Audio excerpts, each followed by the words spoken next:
안녕하십니까. 새로운 관점입니다. 오늘은 여러분들과 스마트폰, 노트북 배터리 교체에 관해서 같이 한번 얘기를 해보려고 합니다. 실제로 요즘에 굉장히 많은 분들이 스마트폰, 노트북 배터리를 직접 교체하시는 경우가 많은데요.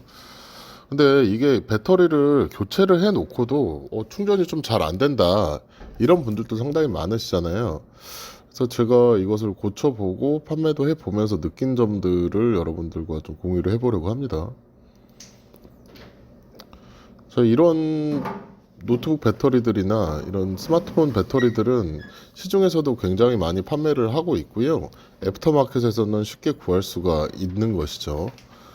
그래서 이것을 갈았는데 충전이 잘 안 된다, 이런 분들이 상당히 많아요. 그러면 이분들이 당연히 이런 생각을 하시는 거잖아요. 배터리가 문제가 있으니까 충전이 안 되는 거 아닌가? 라는 생각. 근데 실질적으로 충전이 안 되는 데는 배터리 자체의 문제보다 그 외의 이유들이 있는 경우가 훨씬 많고요. 제 경험상으로 뽑아본 한 세 가지 이유들. 첫 번째는 커넥터의 문제인 경우가 굉장히 많습니다. 사실 커넥터라는 것은 굉장히 좀 작고 민감하고 고장도 좀 잘 나는 경향이 좀 있거든요. 그리고 그 다음에 이제 전원 관리 칩 문제들이 다소 있는 기기들이 좀 있어요. 그리고 진짜로 한 세 번째 원인 정도가 정말로 이제 배터리 자체가 좀 불량인 경우가 좀 있었던 것 같아요. 그래서 이 빈도수에 따라서 원인들에 대해서 얘기를 좀 해보겠습니다. 첫 번째, 커넥터 이상. 커넥터가 뭐냐? 뭐 교체를 한 번씩 해보신 분들은 잘 아시겠지만, 여기 이건 이제 스마트폰에 들어가는 이제 커넥터의 모습이거든요. 이 커넥터가 굉장히 작고 예민하고 민감합니다. 일단은 크기가 너무 작다는 게 좀 문제죠. 이 커넥터는 배터리와 보드를 연결하는 연결 부위를 말을 하는 것이고요. 제가 의외로 처음 이것을 가시는 분들 중에 커넥터 연결이 제대로 안 된 경우가 의외로 자주 발생을 하거든요. 이게 보드하고 커넥터가 아주 딸깍 맞물려야지 되는 건데, 그것이 잘 안 물린 경우는, 제대로 안 물린 경우는 당연히 그 충전이 될 수가 없겠죠. 그리고 커넥터 자체가 좀 생각보다는 조그만한데 복잡한 구조로 되어 있습니다. 이것은 이제 배터리 커넥터 스키매틱이라고 해서 이런 커넥터들에 대한 뭐 계략적인 구조도라고 보시면 되는데요. 이게 되게 조그만해 보여도 여기 이런 저항들이 있고요. 저항. 그리고 이제 이거 이제 메인 칩이 되겠죠. 메인 칩이고, 얘네들은 반도체, 뭐 이런 식으로 구성이 되어 있습니다. 커넥터 하나에도 생각보다 많은 칩과 반도체가 들어가고요. 저항들이 가니까 사실 이 중에서 어느 하나라도 고장이 나면 제대로 충전이 좀 잘 안 되는 부분이 있어요. 그래서 그리고 약해서 좀 잘 깨지기도 하는 부분이고요. 그리고 이제 전원 관리 칩에 대한 문제도 있을 수가 있습니다. 이 보시는 것이 이제 스마트폰에 들어가는 뭐 그 전원 관리 칩의 모습인데요. 보통 우리가 그 전원을 연결한다고 해서 바로 배터리로 전원이 들어가지는 않습니다. 제조사마다 좀 차이가 있지만, 보통 전원 연결을 하게 되면 드레인이라는 부분에 전원이 머물러요. 그래서 이제 얘가 들어오는 뭐 전압이 좀 적당한가를 메인보드가 판단을 한단 말이죠. 그래서 처음에는 이렇게 게이트가 끊어져 있는 경우에는 이렇게 저항이 굉장히 10kW 이렇게 크기 때문에 전류가 흐르지 않습니다, 이쪽으로는. 근데 이제 여기 PMRC 전원 관리 칩이 판단을 하는 거죠. 얘가 밀어넣는 전압이 적절한가를 판단을 하고요. 적절하다고 판단을 하면 그 다음에 게이트를 열어서 전류가 이 방향으로 흐르게끔 합니다. 그리고 보통 이런 식으로 저항들을 좀 설치를 해서요, 처음에 받았던 전압보다 조금 더 작은 전압을 뭐 나눠서 갈 수도 있고 한 방향으로 갈 수도 있고, 이건 뭐 설계를 하시는 분들이 뭐 계획한 대로 뭐 그렇게 가는 거지만, 결국 이 전원 관리 칩이 좀 제대로 작동을 안 하면 게이트가 열리지가 않아요. 그래서 이제 전압이 들어갈 수가 없는 구조죠.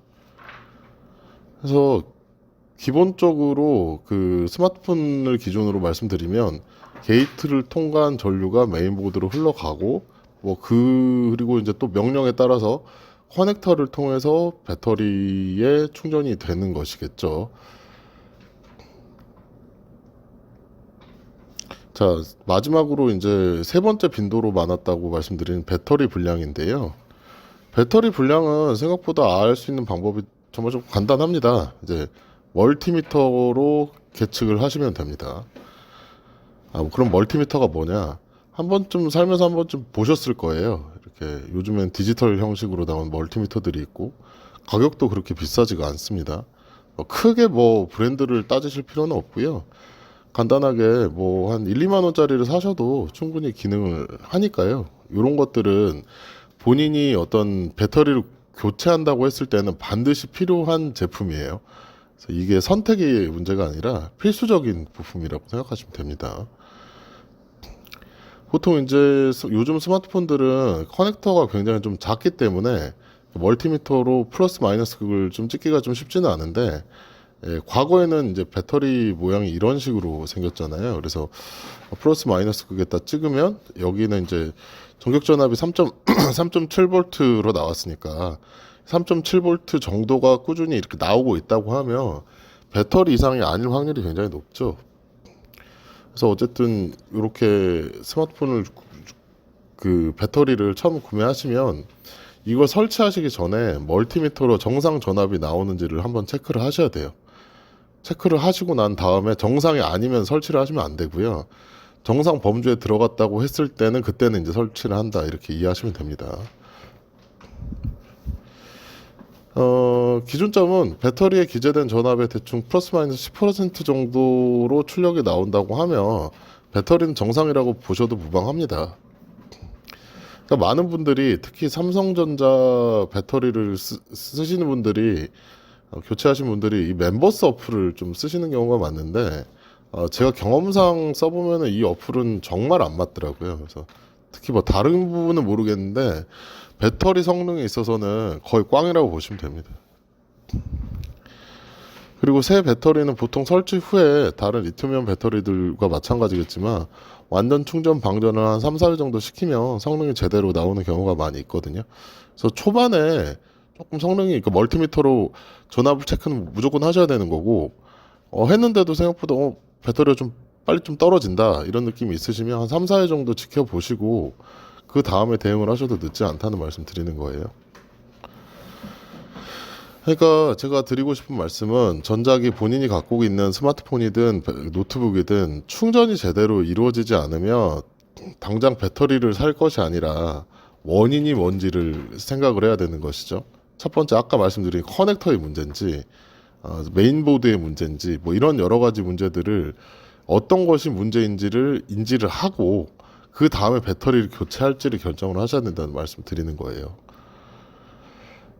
그러니까 배터리 수명이 오래돼서 실제로 마모가 많이 돼서 리튬이온 배터리는 수명이라는 게 있잖아요. 그래서 그런 경우에만 새 배터리로 교체하는 것이 의미가 있다는 말씀 드리는 겁니다.